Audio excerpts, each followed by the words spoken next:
Pero ellos vinieron a la iglesia en Nazareno, Durango. Y en Nazareno, Durango, sepulté ayer al pastor de la iglesia, que era mi hermano Leonardo. Pero Leonardo no se apellidaba igual que yo. Él tenía otro apellido. Pero no porque mi mamá haya tenido otro esposo, sino porque él era nativo de un pueblo que se llama Santa Lucía, en el desierto de Coahuila. Y su mamá murió cuando él tenía 6 años. Y él tenía un problema de polio. Muchos jóvenes no saben qué es polio, pero polio es una enfermedad que deshace los músculos y atrofia por completo el miembro inferior o superior. Principalmente ataca los brazos y las piernas. Y él batallaba mucho para caminar.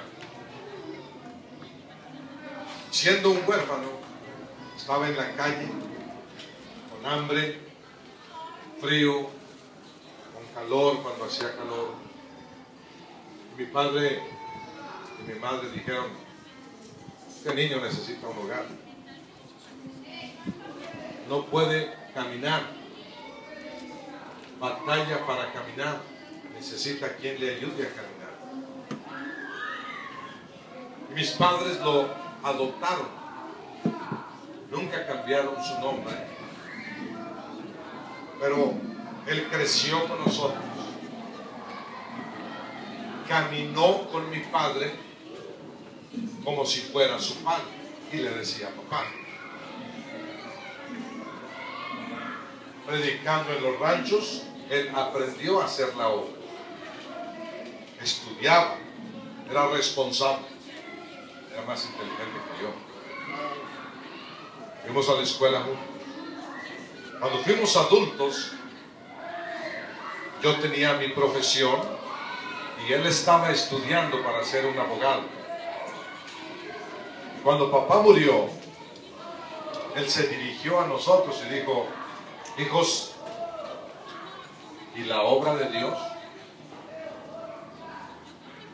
Y nos dijo: ustedes pueden continuar, no la dejen morir. Y Leonardo y yo decidimos. Él dejó su tercer año, 6º o 7º semestre de escuela de leyes para servir a Dios. Y lo hizo los 35 años que siguieron hasta que murió el sábado pasado.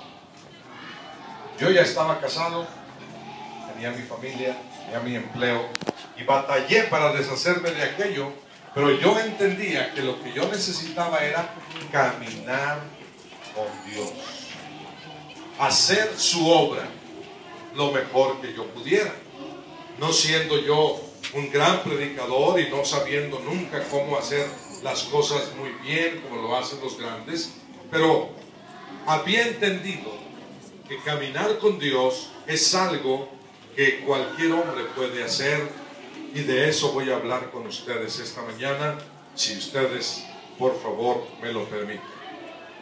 Hay ruido, de modo que ustedes tienen que poner atención. Prométame que pondrá atención y veremos lo que la palabra de Dios tiene para nosotros. La Biblia dice, empezando en el capítulo número 22 del capítulo 5 de Génesis. Permítame tantito.